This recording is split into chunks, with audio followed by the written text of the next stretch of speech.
لو فاكر إنك بتشتري موبايل عشان يقعد معاك سنة أو 2 تبقى غلطان.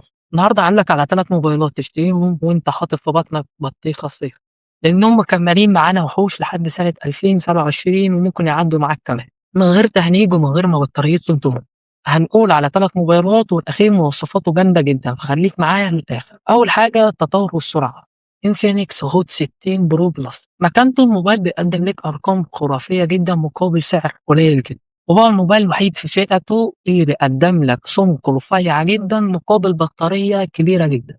ليه هيكمّل معاك ل2027. Infinix في الموبايل ده مدّياك شحن سريع جدًا وسلسلة معالجات قوية جدًا، والأهم إن الرام في الموبايلات دي بيكون عالي جدًا، بيوصل معاك لحد 16 جيجا رام، ده اللي يخلّي الموبايل ما يهنّكش في المستقبل من كتر الأبليكيشن. رقم 2 الأناقة والشبكة، Realme 12 Pro.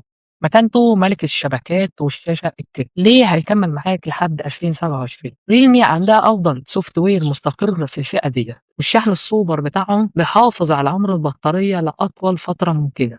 أمّا الأخير وده الموبايل المتكامل معانا، سامسونج جالاكسي A55. مكانته الموبايل اللي بتشتريه عشان تنسى إنك تغيّره. ليه هيكمّل معاك لحد 2027. سامسونج في التحديثات هي الأقوى، موبايل مضاد للماء بمعيار IP68 و69، يعني لو وقع منك في مَيّة أو مطرة ما تخافش هيفضل شغال معاك. ما تجيبوش تغرقه في مَيّة.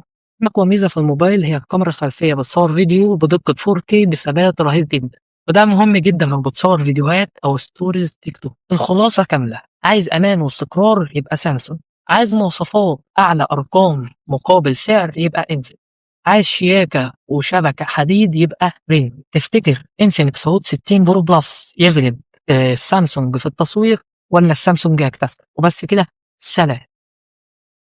بس نسيت أقول لك الفيديو الجاي إن شاء الله هنعمل مراجعة قوية جدًا للإنفينكس هوت 60 برو بلس. انتظروا الفيديو الجاي دمار. بس كده، سلام بجد.